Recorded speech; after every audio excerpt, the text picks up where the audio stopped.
This is Going Beyond Testing. I'm Mark Gallen. We are talking with the CEO of NJ Labs, Sandra Lee. And we're going to talk about what I think is one of the biggest opportunities in the supplement industry right now, and that's CBD. We're also going to talk about cannabis because more and more states are permitting and allowing cannabis to be used not only for medical reasons, somebody has cancer and pain, but also for recreational use. Do you test, and have you been testing for cannabis and CBD? Yes. Many years ago, maybe about 6 years ago, I saw a need for this industry, and I had worked with another company to put together a protocol, right? A proposal of how we're doing it, what we're going to do, and submit it to the DEA and FDA. And I had applied for a DEA license to handle marijuana before it was descheduled, or before many states allowed it. I think there are, what, right? 45 states now, 43? I'm not It keeps 100% sure, changing. yes. It keeps changing. But before hemp, the Farm Bill went into effect and hemp became decriminalized or descheduled, and now it's federally legal, we saw a need for the testing because cannabis is the family name, and under cannabis is hemp plant and the marijuana plant. And they're both really good for leaching heavy metals out of the soil, right? It makes the soil a little bit healthier. But there's many things that can be used for both of them. Marijuana is still a controlled substance by the DEA at a federal level. So if you have a DEA license, we can work with you, and that's what we have been doing for the last 6 years. But hemp-derived products, which is very well known for CBD, as a cannabinoid, CBD is the biggest one. There's other minor cannabinoids, CBG, CBN, that's becoming more and more prominent in this industry. So what we did was we actually started to develop methods and validate them, because what we found out is not many people know how to test for it, and there's no standardization across the board. So we applied what we know with the FDA and how we get inspected and what we do for the pharmaceutical clients and applied it to this industry. So we've been doing it for some time, and we're familiar with the challenges it comes with, because a lot of people talk about, hey, you can do this, you can do that, and we do this, but how do you even get there? And we had this need for talking about the challenges that we faced. We need to take a moment here and talk about the opportunity of CBD in particular. Mm-hmm. I believe, and I think you do too, CBD is just in its infancy as an industry, yes, as a separate industry from supplementation, yeah, right? I think it's going to grow with the aging and graying of America.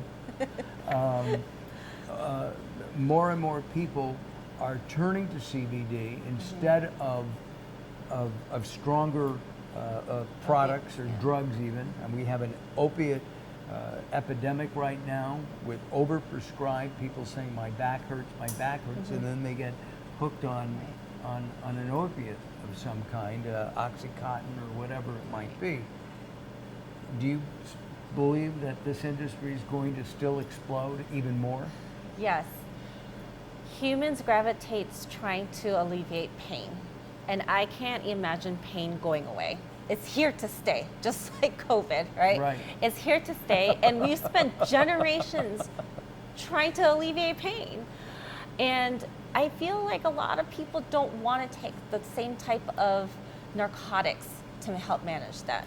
And there's a lot of people with chronic pain, so they're turning to natural supplements like CBD products or hemp-derived products to help with those ailments. So I think this industry is here to stay. It's not going anywhere, and it's going to continue to grow. And we're human. You can walk down a flight of stairs and injure a leg and twist an ankle. You could fall downstairs. Don't do that, folks. But it is an industry that's growing that I think is going to grow. And as I said earlier, and as you mentioned, the use of opiates has grown tremendously. Yeah. It's slowing down, thank goodness. But if you're on an opiate, you're zoned out of your mind. I mean, you can't function where you can function on a good CBD product. Right. It's not addictive in nature, so a lot of people are starting to turn towards it. No, I get approached quite a bit. They're like, hey, you work in a laboratory. Keep in mind, I don't manufacture anything, right? And no manufacturing whatsoever going on here. But they say, do you know what's good? I go into a store and I have no idea what I'm buying. I walked into a store and I was overwhelmed, and I'm used to seeing these type of products. I can't even imagine what somebody who's not used to seeing it feels when they walk in. And so they're just kind of like, what should we take? Is this strong enough? Is this like good product? Does it work? And that's one of the biggest questions I get asked. But unfortunately, there's no true clinical studies right now. There are some studies where they're saying there's a certain dosage that could be effective, but a lot of times it's not really something that normal people would read. So how would they even know? You did an interesting study. You went into a market, or you went into the marketplace, and you purchased what? How many bottles of different products? Well, initially we weren't going to go and for any other purpose except we need to do some research, right? We need to make sure our method works, and we need products to validate our method once we developed it. So we had purchased over 15 different types of products, from ointments to tinctures, to capsules and tablets, and now there's mixtures. It's not just CBD. They're mixing things with CBD and melatonin to help you sleep, things like that. So, you know, when you start with one ingredient and you keep adding ingredients to it, it changes the formula, it changes the way it works in your body. And everybody's body is different. You're gonna react to it differently. It may work for you, it may not work for the next person. Right. So it's really important to know what's being out there, what's being put out there on the market. So we went out there to buy these products and to see if our method worked and if it was accurate enough. And we found a lot of challenges. Yeah, the challenge, can I say the big thing? So they went out, they bought the 15 products. How many of those products had no CBD in it?